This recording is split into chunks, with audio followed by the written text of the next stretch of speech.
तो दोस्तों अब तक MCU की 36 मूवी रिलीज हो चुकी है, जिन्हें एक साथ कंपेयर करना बहुत मुश्किल है। पर अच्छी बात यह है कि वो सभी फिल्म्स अलग अलग फेज यानी ग्रुप्स में रिलीज होती है।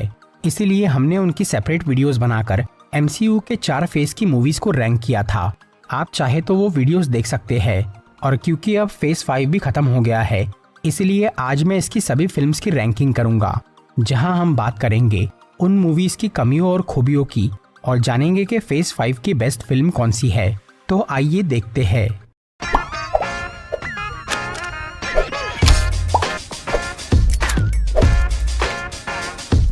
MCU के शुरुआती 3 फेज इन्फिनिटी सागा का हिस्सा थे, जहां हमें इन्फिनिटी स्टोन्स की कहानी दिखाई गई थी। और फेज 4 से मल्टीवर्स सागा शुरू हुआ है, जिसकी आधी मूवीज मल्टीवर्स से रिलेटेड थी। फेज 5 भी कुछ वैसा ही है। उसमें टोटल 6 मूवीज है, जिन्हें हम फिल्म की रेटिंग और ऑडियंस के रिस्पांस के हिसाब से रैंक करेंगे। तो चलिए उल्टी गिनती शुरू करते हैं। नंबर 6 पे है द मार्वल्स।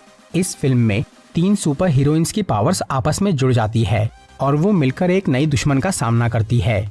MCU की पहली female super hero movie captain Marvel ने बॉक्स ऑफिस और ऑडियंस के बीच काफी अच्छा परफॉर्म किया था, लेकिन उसका ये सीक्वल बुरी तरह पिट गया, जिसके कई रीजंस है। एक तो मूवी की स्टोरी दमदार नहीं है और किसी एक कैरेक्टर पे फोकस करने की बजाय यहाँ 3 लड़कियों की कहानी को जबरदस्ती घुसाया गया। ऊपर से बेवजह की कॉमेडी। फिल्म की विलेन भी बहुत कमजोर थी, जो आसानी से हार गई। मूवी के प्लस पॉइंट्स की बात करें तो इसके ग्राफिक्स और फाइट सीक्वेंस अच्छे थे, और मूवी की सबसे इम्पोर्टेंट चीज है इसका पोस्ट क्रेडिट सीन, जिसमें एक्समैन का यूनिवर्स दिखाया गया है। इसके अलावा यहाँ कुछ भी खास नहीं है। इसलिए ये फिल्म फेज 5 और पूरे MCU की सबसे बुरी मूवीज में से एक है। नंबर 5 पे है captain America brave new world. Steve Rogers की तीनों कैप्टन अमेरिका मूवीज बहुत जोरदार थी, इसलिए सब उम्मीद कर रहे थे कि सैम विल्सन की ये फिल्म भी बढ़िया होंगी, क्योंकि falcon and the winter soldier series में इस नए कैप्टन अमेरिका को अच्छी तरह एस्टैब्लिश किया गया था। लेकिन ब्रेव न्यू वर्ल्ड ने सबको निराश कर दिया। मूवी की स्टोरी बहुत कंफ्यूजिंग है और इसे देखकर ऐसा लगता है जैसे ये द इनक्रेडिबल हल्क मूवी का सीक्वल है, क्योंकि यहाँ आधे समय उसी फिल्म की घटनाओं की बात चल रही थी। मूवी में कहानी से ज्यादा एक्शन पे फोकस किया गया है। उसमें भी गड़बड़ ये हुई कि यहाँ विजुअल इफेक्ट्स बराबर नहीं थे और थोड़े एनिमेटेड लग रहे थे। फिल्म में एडामेंटियम और रेड हल्क जैसे अच्छे एलिमेंट्स डालने के बावजूद भी उन्हें सही तरह एक्सप्लोर नहीं किया गया। एक तो मूवी के विलेन का नया डिजाइन किसी को पसंद नहीं आया, ऊपर से उसे ज़रा स्क्रीन टाइम भी नहीं मिला। बस यहाँ मेन एक्टर्स की परफॉर्मेंस अच्छी थी और फिल्म के फाइट सीन्स की वजह से ही इसे एक बार देखा जा सकता है। नंबर 4 पे है Ant Man and the Wasp Quantumania. Ant Man की पहली दोनों मूवीज काफी हल्की फुल्की और मजेदार थी, लेकिन उसके तीसरे पार्ट को इस तरह से पेश किया गया था जैसे वो बहुत सीरियस फिल्म है, क्योंकि यहाँ मल्टीवर्स सागा के सबसे बड़े विलेन कैंग द कॉन्करर की एंट्री होने वाली थी। मूवी की स्टोरी तो ठीक है और विलेन और बाकी एक्टर्स ने भी अपना रोल अच्छा किया है, पर यहाँ सीरियसनेस और कॉमेडी को मिक्स करने के चक्कर में सब बिगड़ गया। मोडॉक जैसे खतरनाक विलेन को भी यहाँ बस टाइम पास बना दिया गया और इलॉजिकल कॉमेडी की वजह से कैंग का इम्पैक्ट काफी कम हो गया। और एंडिंग में इतने पावरफुल विलेन का इतनी आसानी से मारा जाना, इस बात ने फिल्म का बहुत नुकसान किया और कैंग की स्टोरी शुरू होने से पहले ही खत्म हो गई। ऊपर से जोनाथन मेजर्स की रियल लाइफ प्रॉब्लम्स ने भी इस मूवी पे काफी बुरा असर डाला। इन सब रीजंस की वजह से MCU का पूरा डायरेक्शन चेंज हो गया और कैंग डायनेस्टी बदलकर डूम्सडे बन गई। नंबर 3 पर है थंडरबोल्ट्स। कुछ एंटी हीरोज, विलेन और साइड कैरेक्टर्स पे बनाई गई ये फिल्म, इससे किसी को भी ज्यादा उम्मीद नहीं थी, लेकिन इसने बहुत अच्छा परफॉर्म किया। ये मूवी ना सिर्फ कुछ बुरे लोगों का अच्छा बनने का सफर दिखाती है, बल्कि ये असली जिंदगी की मानसिक बीमारियों को भी उजागर करती है, जिससे आजकल हर कोई परेशान है। फिल्म की स्टार्टिंग भले ही स्लो थी, लेकिन यहाँ कैरेक्टर डेवलपमेंट अच्छी तरह किया गया है और कॉमेडी का टाइमिंग भी सही है। मूवी के एक्शन सीन्स के लिए VFX की बजाय प्रैक्टिकल इफेक्ट्स का ज़्यादा यूज़ किया गया है, जिससे वो रियल लगते हैं।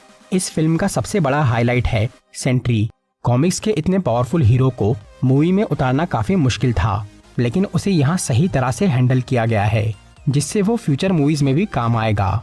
फिल्म की कमियों की बात करें तो इसका क्लाइमैक्स इतना धमाकेदार नहीं था जितना होना चाहिए था, और थंडरबोल्ट्स को न्यू एवेंजर्स का नाम देना पब्लिक को बहुत गलत लगा। बाकी ये मूवी काफी अच्छी थी।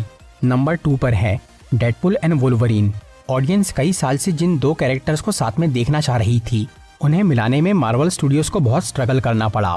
फॉक्स कंपनी से एक्समैन के राइट्स वापस लेना बहुत महंगा सौदा था, लेकिन वो आखिर में फायदेमंद साबित हुआ, क्योंकि ये न सिर्फ फेज 5 की सबसे ज्यादा कमाई करने वाली फिल्म है, बल्कि इसने फैंस को भी बहुत खुश किया। MCU की पहली R-रेटेड मूवी होने के बावजूद भी इसकी पॉपुलैरिटी और बिजनेस में कोई कमी नहीं आई।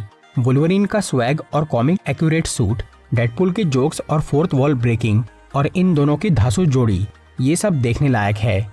ऊपर से कई सारे कैरेक्टर्स का कैमियो, एक दमदार विलेन और मल्टीवर्स का जोरदार तड़का इस मूवी को बहुत इंटरेस्टिंग बनाता है।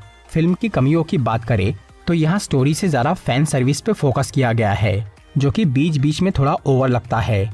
लेकिन ये मूवी एक परफेक्ट कॉम्बिनेशन है MCU और एक्समैन यूनिवर्स का, जिसे हर किसी ने एंजॉय किया और इसीलिए ये इस रैंकिंग में दूसरे नंबर पे है। अब बात करते हैं नंबर 1 यानी फेज 5 की बेस्ट मूवी की, जो कि है guardians of the Galaxy volume 3।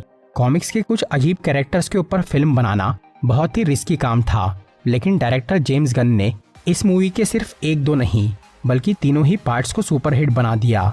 ये एक ऐसी मूवी फ्रेंचाइजी है जिसमें adventure, action, emotion, music, dance, comedy सब कुछ मिलता है और इस तीसरे पार्ट में भी किसी चीज की कमी नहीं है। इसी के साथ यहाँ रॉकेट रकून की ट्रेजिक ओरिजिन और एक बहुत ही बुरा विलन दिखाया गया। बाकी कैरेक्टर्स को भी यहाँ अच्छा टाइम मिला और उनकी आपस में बॉन्डिंग जोरदार थी। फिल्म का क्लाइमेक्स काफी बड़े लेवल का है और लास्ट का फाइट सीक्वेंस बहुत क्रिएटिव है। एंडिंग में सभी कैरेक्टर्स को अच्छा फेयरवेल मिला और फ्यूचर के लिए एक नई टीम तैयार हो गई। मूवी में वैसे तो कोई खास कमी नहीं है, पर अगर यहाँ एडम वॉरलॉक का रोल थोड़ा ज्यादा होता तो सब कुछ परफेक्ट लगता। लेकिन फिर भी ये फिल्म हर तरह से जबरदस्त है और इसीलिए ये फेज 5 की नंबर 1 मूवी है। तो दोस्तों, ये थी MCU के फेज 5 की सभी मूवीज की रैंकिंग। अगर आपको ये वीडियो अच्छी लगी हो तो इसे लाइक और शेयर जरूर करिए और ऐसी ही इंटरेस्टिंग वीडियोस देखने के लिए सब्सक्राइब कीजिए हमारा चैनल और इस बेल आइकन को दबाइए ताकि आपको हमारी वीडियोस सही टाइम पर मिल सके।